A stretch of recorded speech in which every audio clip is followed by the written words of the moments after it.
নমস্কার বন্ধুরা, রিয়ান সোনা সুচরিতার আরেকটি নতুন ভিডিওতে আপনাদের সকলকে স্বাগত জানাই।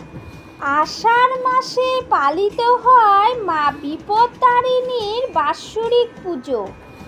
আষাঢ় মাসে রথযাত্রা থেকে উল্টো রথের মধ্যে যে শনি বা মঙ্গলবার পড়ে সেই শনি মঙ্গলবারেই মায়ের বাৎসরিক পুজো হয়। এছাড়া বহু ভক্তরা মায়ের শনি মঙ্গলবার করে মায়ের পুজো করে থাকে, কিন্তু মায়ের বাৎসরিক পুজো হলো এই আষাঢ় মাসে শনি মঙ্গলবারে। মা বিপত্তারিণী হলেন দেবী মা দুর্গার 108 রূপের এক অন্যতম রূপ। দেবীর পুজো মূলত মহিলারাই করেন।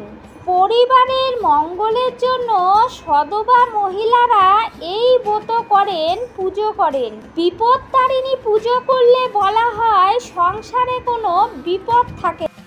বিপদ থেকে মুক্তি পাওয়ার আশায় এই মায়ের পুজো করা হয়। মা বিপত্তারিণী মায়ের এক বিশেষত্ব হলো মায়ের পুজোর সকল উপকরণে 13টি করে জিনিস দরকার হয়। 13 রকমের ফুল, 13 রকমের ফল, 13টি ফল কেটে দিতে হয় এবং 13টি ফল গোটা দিতে হয়। 13টি পান, 13টি সুপুরি, সকল কিছুই 13টি করেই লাগে। মায়ের যে নৈবেদ্য থাকে সেখানেও কিন্তু 13টি নৈবেদ্যই দেওয়া হয়। আজকের পর্বে আমরা যে বিষয়টি জানবো সেটি হলো মা বিপত্তারিণী পুজোতে মাকে কোন কোন ফুল দেওয়া হয়, কোন কোন ফুল ছাড়া মায়ের পুজো অসম্পূর্ণ। তাছাড়াও জানবো মায়ের পুজোতে কোন 13টি ফল আমরা অর্পণ করব। মা বিপত্তারিণী পুজোর নিয়ম কি, সব কিছুই জানবো আজকের ভিডিও থেকে। নমস্কার বন্ধুরা, আমি সুচরিতা। আমার রিয়ান সোনা সুচরিতার আরেকটি নতুন ভিডিওতে আপনাদের সকলকে স্বাগত জানাই। বন্ধুরা, সম্পূর্ণ ভিডিওটি দেখার অনুরোধ জানাচ্ছি আমার সকল বন্ধুদের কাছে। সম্পূর্ণ ভিডিওটি দেখার পর কোনো অংশ যদি আপনাদের ভালো লাগে প্লিজ লাইক, কমেন্ট, শেয়ার করতে ভুলবেন না। কমেন্ট বক্সে জয় মা বিপত্তারিণী দেবীর জয় লিখে যাবে। নতুন বন্ধুরা আমার চ্যানেলটিকে সাবস্ক্রাইব করে পাশে থাকা বেল বাটনটি অন করে রাখলেই আমি যখনই নিত্য নতুন ভিডিও আপলোড দেব আপনাদের কাছে খুব সহজেই পৌঁছে যাবে। বাড়িতে মা বিপত্তারিণী ব্রত অনুষ্ঠিত হয়, সেই বাড়িতে পুজোর আগের দিনে নিরামিষ আহার গ্রহণ করতে হয়। যারা ব্রত পালন করে তারা হবিষান্ন গ্রহণ করে, এটি পুজোর আগের দিনে করে। ব্রত পালন করে চাল জাতীয় কোনো জিনিস তারা খান না, চিড়ে, ভাত অথবা মুড়ি। বিপত্তারিণী ব্রতের দিন চাল জাতীয় জিনিস খাওয়া হয় না। এই দিনে ব্রতীরা পুজোর জন্য মাকে যে নৈবেদ্য দেওয়া হয় সেটি প্রসাদ হিসাবে গ্রহণ করে। পুজোর দিনে ব্রতীরা ফল, মিষ্টি, দুধ এবং লুচি খান ব্রতের শেষে।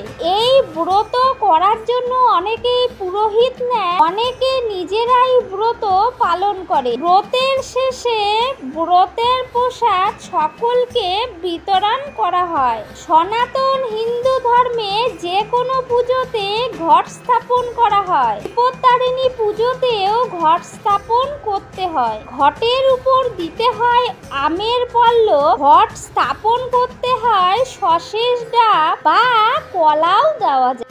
নৈবেদ্য দিতে হবে 13 রকমের ফুল, 13 রকমের ফল। মায়ের সামনে 13 রকমের গোটা ফল দিতে হবে। গাছি লাল সুতো এবং 13টি দূর্বা মাকে দেওয়া হয়। একটি তামার পাত্রে তিল, কুশ, হরিতকি, দূর্বা নিয়ে সংকল্প করতে হয় পুজোর জন্য। বিপত্তারিণী পুজো চলাকালীন আমাদের কিছু নিয়ম মাথায় রাখতে হবে।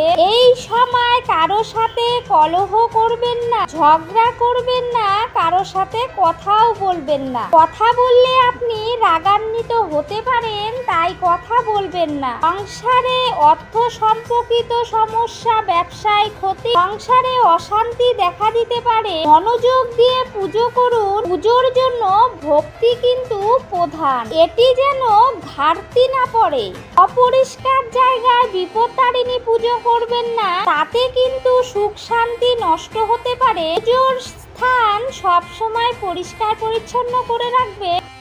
বিপত্তারিণী মায়ের লাল সুতোতে 13টি গিট সাথে 13টি দূর্বা দিয়ে বাঁধা হয়। ব্রতের শেষে 13টি গিট দেওয়া লাল সুতো ডান হাতে পুরুষেরা এবং বাম হাতে মহিলারা অবশ্যই বাঁধুন। ব্রতীদের অবশ্যই এই দিন লুচি খেতে হয়। যাদের বাড়িতে পুজো হয়, আপনারা যদি পুজোর উপোস নাও করেন, আপনারা নিরামিষ আহার গ্রহণ করবেন বাড়ির সকল সদস্য মিলে।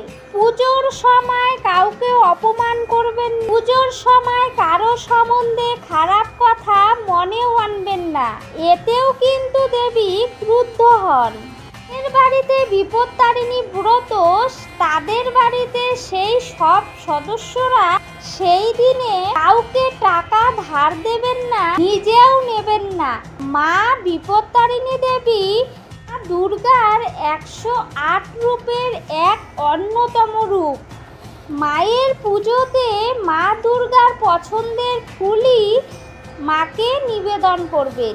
এই সময় যেই ফুলগুলি পাওয়া যায় সেই ফুলগুলি মাকে নিবেদন করবেন। বিপত্তারিণী পুজোতে প্রধান এবং প্রথম ফুলের মধ্যে জবা ফুল। জবা ফুল অবশ্যই দেবেন। রক্ত জবা বা যে কোনো জবা ফুল আপনারা মাকে অর্পণ করবেন। আমাদের সনাতন হিন্দু ধর্ম দেবী দেবতাদের যে ফুল দিয়ে পুজো করা হয় সেটি হলো পদ্ম ফুল। পদ্ম ফুল কিন্তু অবশ্যই দেবেন। এছাড়াও অপরাজিতা ফুল বিপত্তারিণী দেবীর খুব পছন্দের ফুল। সকল হিন্দু ধর্মের পুজোতে ব্যবহৃত হয় কাঠ মালতী ফুল, টগর ফুল। সকল হিন্দু ধর্মের পুজোতেই ব্যবহার করা হয় কাঠ মালতী ফুল, করবী ফুল, ধতুরা ফুল, দোপাটি ফুল, আকন্দ ফুল, মোগরা ফুল, পলাশ যদি আপনারা পান দেবেন, জুঁই ফুল, কৃষ্ণকমল ফুল। এই ফুলও মায়ের পুজোতে আপনি দিতে পারেন। নবরাত্রির সময় কৃষ্ণ কমল ফুল কিন্তু মাকে নিবেদন করা হয়। কাঠগোলাপ ফুল, নয়নতারা ফুল এই সময় প্রচুর পরিমাণে ফোটে। চাপা ফুল। বন্ধুরা, আপনাদের সুবিধার জন্য আমি আপনাদের 16 রকমের ফুলের কথা বললাম। এর মধ্যে আপনারা যে কোনো 13 রকমের ফুল দিয়ে মাকে পুজো দেবেন। এই সব রকম ফুল দিয়ে আপনারা মায়ের পুজো দিতে পারেন। এই সময় যে সকল ফল পাওয়া যায়, যেমন আম, জাম, কাঁঠাল, পেয়ারা, ডালিম, কলা, পাকা পেঁপে, জামরুল, মৌসুম্বি এগুলো পাওয়া যায়। সাথে দিতে পারেন বাতাবি লেবু, আঙ্গুর, শসা ইত্যাদি। ব্রাহ্মণ দিয়ে পুজো করেন, তারা ব্রাহ্মণের দক্ষিণা আলাদাভাবে দেবেন। একটি ভাগবতীর জন্য একটি পৈতে এবং ভুর্জি ব্রাহ্মণকে দান করবে। ব্রতের শেষে আপনারা ব্রাহ্মণকে দক্ষিণা দিয়ে 13টি গিটালা লাল সুতো বাঁধবেন। ডান হাতে, মহিলারা বাম হাতে বাঁধবেন। পুরা ভিডিওটি আমি এখানেই শেষ করছি। সবাই ভালো থাকবেন, সুস্থ থাকবেন। কমেন্ট বক্সে জয় মা বিপত্তারিণী মায়ের জয় লিখতে ভুলবেন না। দেখা হবে অন্য কোনো ভিডিওর সাথে।